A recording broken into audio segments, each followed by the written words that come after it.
Hello everyone, and welcome to my channel. I hope everyone is having a wonderful day. Before we begin, please hit the subscribe button and give this video a thumbs up. Claire storms out on Kyle after he comes clean, and Jack wants payback after a clash with Victor. Nikki and Victoria sit on the patio at Crimson Lights and make small talk about the kids until talk inevitably turns to the loss of Cole. Victoria wants to concentrate on the good aspects of life. She wants to be happy that Victor has stopped talking to Claire and Kyle, but she doesn't really believe it. They debate whether Victor's playing a long game with Kyle. Given how he feels about Jack, Nikki doesn't see him trusting Kyle. Kyle will never be safe from her father's rage, according to Victoria. They agree his loathing for Jack's not going anywhere. Victoria admits she's still worried about Claire in the wake of Cole's death. Victoria Nikki whine. Nikki thinks that if Claire had something bigger to focus on, it might help her heal. A promotion is in order. Victoria is overjoyed, and she tells her mother that Claire will soon be there. Without Victor's interference, she is certain that she is with Kyle, and their relationship is flourishing. More Tamara Braun, a daytime veteran, joins YNR as When Will the Fight End? Jack visits Victor's table at Society after spotting Victor and exchanging barbs. Despite the fact that the abbot has a beef with him, he complains about him going after Kyle and Claire. Victor claims that he has ensured the happiness of his granddaughter. If Jack's family is experiencing difficulties, that is his fault. YNR Jack Victor Jack tells Victor he knows about his contract with Kyle. Victor mocks the fact that he made a terrible offer. Jack fumes that if Audra had succeeded in breaking Claire's heart, Kyle would have been run out of town. You forced him into a bind. He was put to the test by Victor. By signing the contract, Kyle showed more guts that Jack has in his entire lifetime. Jack and Victor continue sparring verbally until the abbot warns the mustache if he pulls anything else with Kyle, he'll answer to him. Victor claims to have stopped interfering. Jack doesn't trust anything that comes out of his mouth. He's likely planning his next move. Victor doesn't give a damn what he thinks. By dismantling the contract that Kyle was forced to sign, Jack demands that he demonstrate his worth. They argue over Jack's claim that his family has always supported and loved the Newmans, and then the Black Knight hollers that he'll never forget Jack nearly killing his wife in that hotel room and storms out. YNR Jack Victor Diane appears just as Victor departs. Outside, Victor sends Kane an angry text to find out if he has decided to work with him to defeat Jabot. Can Kyle wiggle out of this one? At the Abbott mansion, Kyle's stunned to hear that Claire went to Nate and told him about Audra's deal with Victor. Claire adds that Audra repeated her lies more than once. Because he and Claire work together, Kyle is not concerned. That doesn't seem to convince Claire, so she asks if he hasn't told her anything about his time with Audra and Nice. Kyle shakes his head and wishes he had never met Audra as Claire asks for details. He tries convincing his girlfriend to move on, but she's unwilling. Kyle flashes to his parents warning him about his lie of omission. We kissed in Nice, he mutters. Kyle Claire YNR. Claire grills Kyle and asks where he and Audra were when they kissed. He admits, in my sleeping car. He insists he felt disgusted the entire time, he was just trying to trap her. Claire thinks it sounds like there was more to it. Kyle says there was, but he had to bust Audra. He is accused of lying to Claire. Kyle was unable to communicate with her in any way. If he was as innocent as he claims, Claire wonders why he kept this information from her. Kyle Claire YNR. Kyle claims that he was ashamed that he didn't tell her sooner. Despite wanting the specifics, Claire is unsure whether they will help her feel better. She laments Audra's insinuations in a rant. Kyle didn't want to put Claire through any more after her father's death. Audra has been more honest with me than you have, screams Claire. Kyle understands now that he should have told her everything. She glares, you only told me because I forced you to. Would he just have continued to lie to her otherwise? Kyle Claire YNR. More, Kane's fans are not on the Manpain train.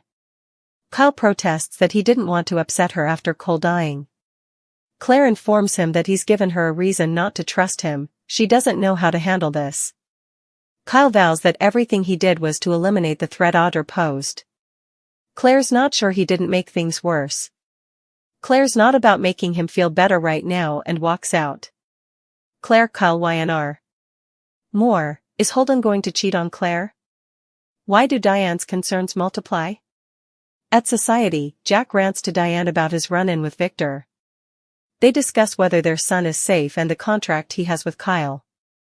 Victor is Victor, Jack yells. Diane longs for a surefire means of getting him to stop. He tried to expel their son and destroy him financially. Maybe it's time for a little counterattack. Maybe Victor needs a taste of his own medicine, Jack decides. This concerns Diane, who reminds him about the threat posed by Kane. Jack thinks he's all bark and no bite. He continues to rant about Kyle's contract. Victor continues to pose a threat. Diane argues that Kyle beat Victor. Jack says, for now. He wants Victor to pay. Jack Diane YNR. More, what YNR is keeping fans in the dark at that exact moment. Kyle enters with a long face and declares that he has admitted to Claire that he kissed Audra in Nice. He was hit in the face with the entire thing. Jack encourages him to give her some time before apologizing. Kyle thinks it will take a lot more than that. He complains that Audra has finally gotten to Claire. Diane makes the observation that he did kiss her in France. Kyle has to find a way to prove his love and declares, I'm going to ask Claire to marry me. Kyle YNR. More, will Kyle's bold move backfire? Can Nikki and Victoria right the ship? Claire joins Nikki and Victoria at Crimson Lights, where Victoria tells her daughter about some exciting news. Claire drops the bomb that Kyle confessed to kissing Audra in his sleeping car in Nice. Despite her giving him multiple chances, he kissed her freely but didn't tell her. It really upsets her when someone lies to her. Despite her shock, Nikki believes that Kyle loves her. Claire is unsure of the solution. Nikki advises her to give herself some time because she is aware of how difficult relationships can be.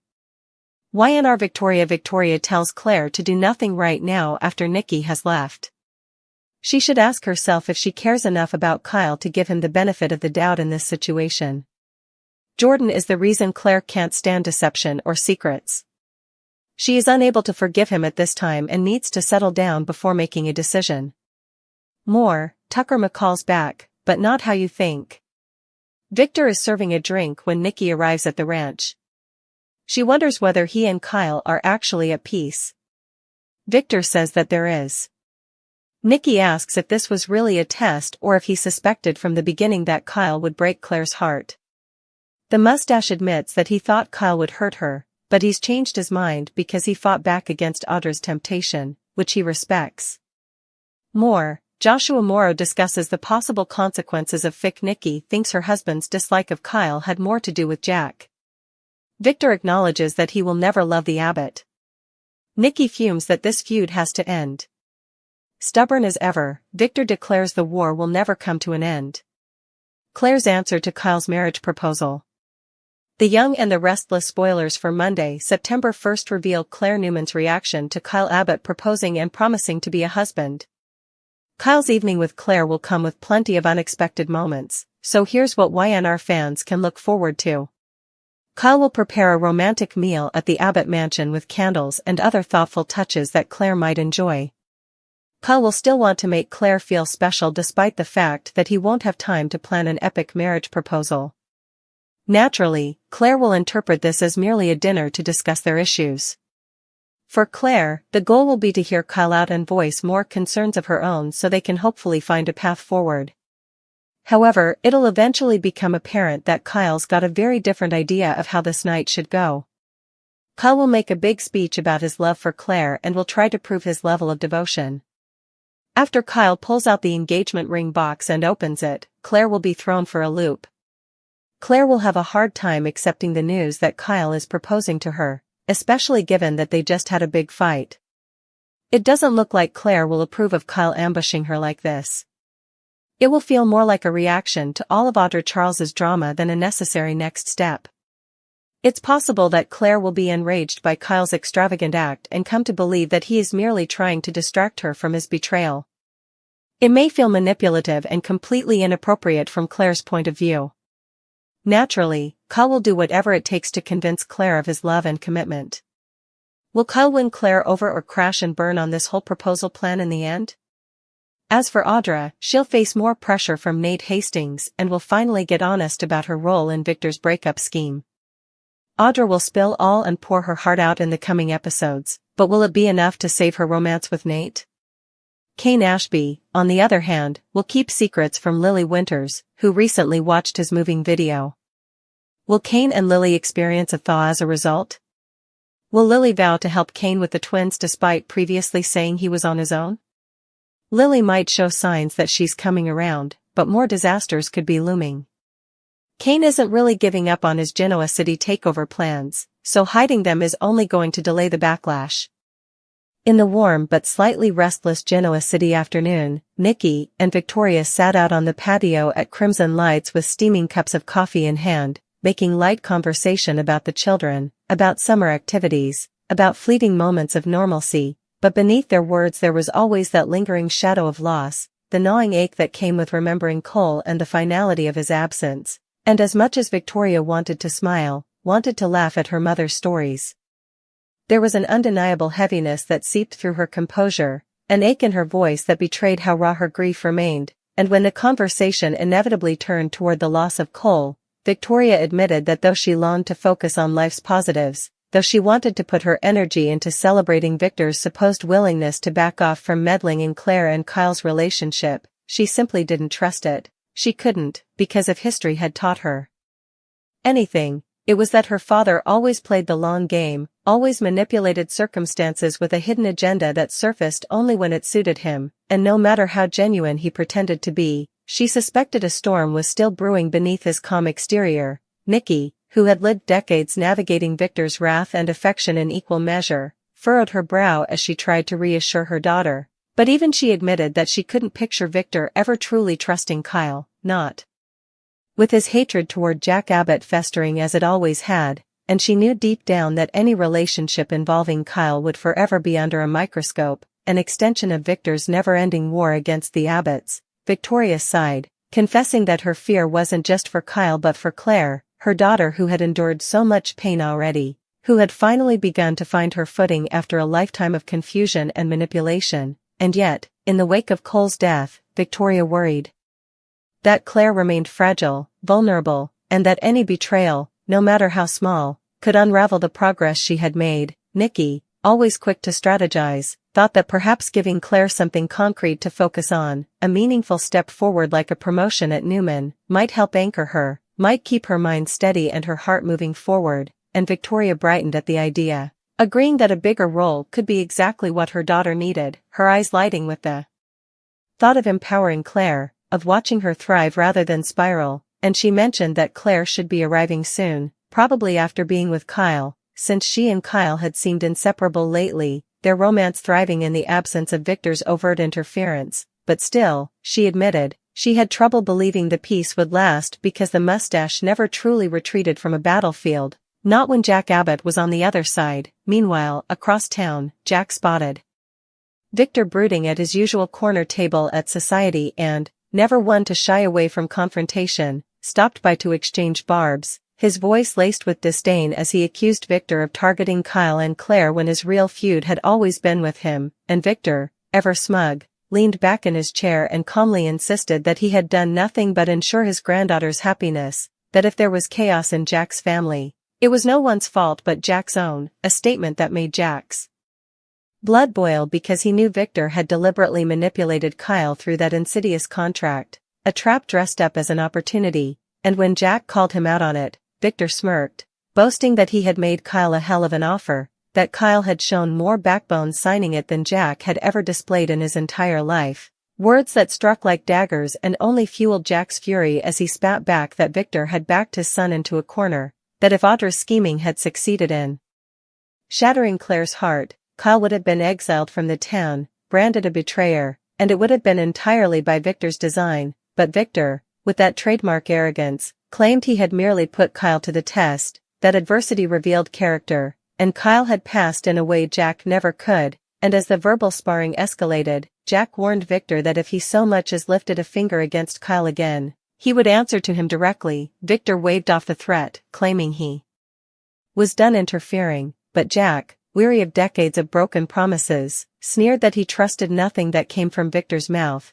certain he was already plotting his next move, and in an effort to push him, Jack challenged Victor to prove his so-called sincerity by tearing up the contract he had forced Kyle to sign. A challenge Victor dismissed with a dark laugh before reminding Jack that the Newmans would never forget the night he nearly killed Nikki in that hotel room, a wound Victor would never allow to fully heal, and with that, the Black Knight stormed out, leaving Jack's fury simmering. Outside, Victor, seething with his own frustrations, pulled out his phone and fired off a terse text to Kane, demanding to know if he had made a decision about joining forces against Jabot, because Victor Newman was never done waging war, and Kane was the latest pawn he was eager to pull into his orbit. Back at the Abbott mansion, the air was thick with tension as Kyle tried to reason with Claire, who had just admitted to confronting Nate about Audra's double-dealing, only to be met with more of Audra's slippery lies, and though Kyle tried to assure her that none of it mattered because they were a team, Claire's eyes narrowed with suspicion as she pressed him for the full truth about his time in Nice with Audra, her instincts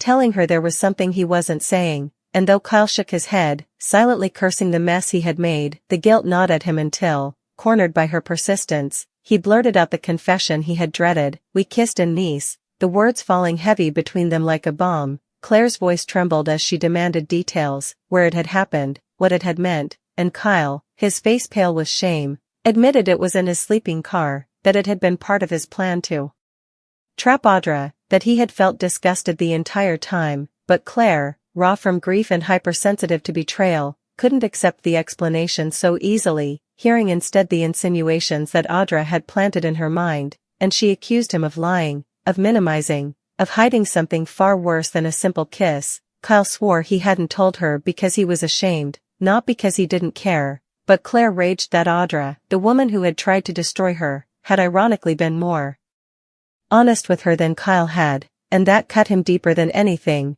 because she was right. He had only confessed because she had forced the truth out of him, and when she demanded to know if he would have kept lying otherwise, he could only look at her with stricken silence, which to her was answer enough. His pleas that he hadn't wanted to upset her after Cole's death rang hollow, and Claire, with tears of anger in her eyes, screamed that he had given her a reason not to trust him, that he had shattered the one fragile sense of stability she had fought to build, and before he could stop her, she stormed out, leaving him reeling, his heart pounding with fear that he had lost her forever. Elsewhere at society, Jack ranted to Diane about his latest clash with Victor, detailing the contract and the lingering threat, his voice low and dangerous as he declared that maybe it was time to fight fire with fire, to give Victor a taste of his own ruthless medicine, but Diane, ever the pragmatist, warned him about the dangers, about Kane lurking in the background as a wild card, though Jack dismissed him as inconsequential compared to the larger war, his fury with Victor too consuming to allow room for caution.